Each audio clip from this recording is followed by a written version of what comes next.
Monsieur Francis Delperret, vous êtes membre de l'Académie royale de Belgique.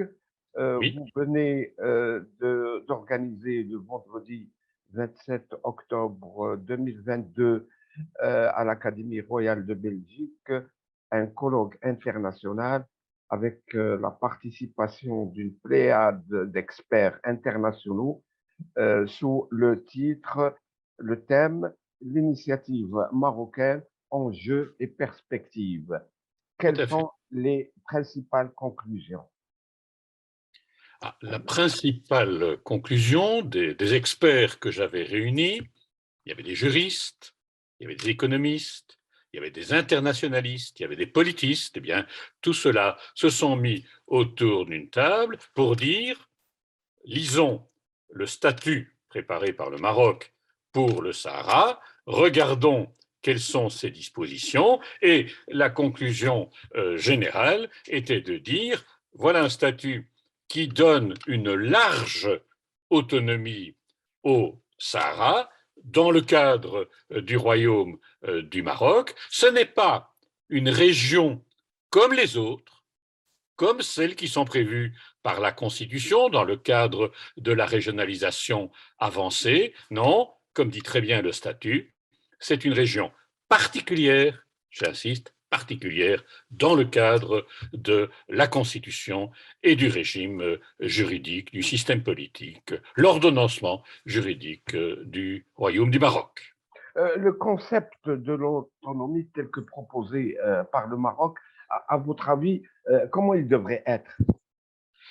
Dans le statut, il y a une caractéristique tout à fait fondamentale aux yeux des experts étrangers. Nous avions aussi des collègues de Rabat qui nous avaient rejoints pour la circonstance. Un des aspects majeurs, c'est évidemment de dire que la région autonome du Sahara doit avoir une compétence législative. Elle doit pouvoir faire la loi dans un certain nombre de domaines, qui soient économiques, qu'ils soient sociaux, qu'ils soient dans l'exploitation des richesses naturelles.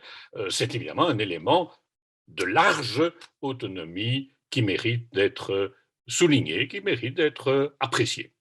Donc, c'est la région elle-même qui va s'autogouverner, qui va créer des lois, qui va produire son économie, qui va pratiquement être totalement autonome par rapport au pouvoir de Rabat. Totalement autonome, c'est un grand mot parce que il faut évidemment respecter la Constitution, il faut respecter le statut tel qu'il sera élaboré, il faut respecter les engagements internationaux que le Maroc a pris et prendra, il faut respecter les droits et libertés des citoyens. Il y a tout de même un cadre général qui reste d'application. Très bien. Au lendemain, votre colloque, le Conseil de sécurité de l'ONU, a adopté une résolution 2654 qui a confirmé l'initiative marocaine comme étant une solution crédible, durable pour résoudre ce conflit qui a duré à peu près un demi-siècle. Quelle est Voilà. votre lecture politique? Ma lecture politique, c'est que notre colloque international à Bruxelles, vendredi, est vraiment tombé à point nommé. Et je voudrais mettre en évidence deux éléments. Un, il y a évidemment la délibération du Conseil de sécurité qui réitère d'ailleurs son soutien à l'initiative marocaine en disant il y a là une base solide. J'ajoute aussi, mais je parle de Bruxelles, j'ajoute que la semaine dernière, la ministre belge des Affaires étrangères, Madame Adjalabib, était à Rabat. Elle a eu des contacts avec son homologue marocain et un des éléments fondamentaux, c'était évidemment que le gouvernement belge, en tant que tel, disait son attachement au statut d'autonomie en disant c'est une base solide, c'est une base sérieuse de discussion, c'est une base crédible de négociation entre les parties concernées, pour autant, bien entendu, qu'elles veuillent faire preuve d'un peu de, oui, de bon sens, de compréhension et d'imagination. Moi, je me suis permis de dire à Bruxelles vendredi, la Belgique se réveille, Très bien. l'Europe Ben, se réveille. c'est très bien. C'est très bien. Donc, Monsieur Delpéré, il y a un côté dans cette résolution qui appelle vivement l'Algérie à rejoindre les tables rondes. À Oui. votre avis, pourquoi ce pays renonce à ce dialogue alors que toutes les mains sont tendues?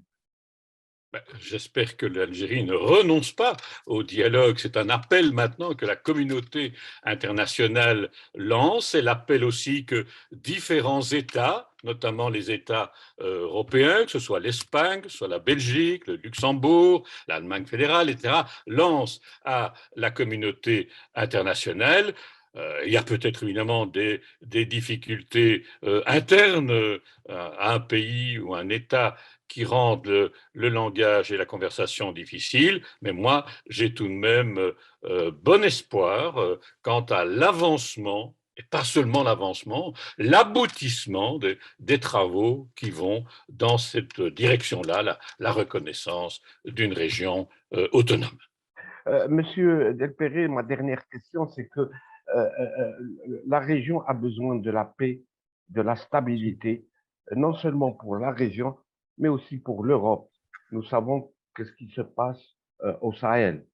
Que dites-vous de cette analyse? Il est évident que si la situation était une situation pacifiée dans cette partie importante de l'Afrique du Nord, je crois que ça permettrait de développer encore la collaboration que la Belgique, par exemple, peut avoir avec le Maroc et que le Maroc peut avoir avec la Belgique dans des domaines économiques, dans des domaines sociaux, dans des domaines culturels, et il y a du travail pour tout le monde.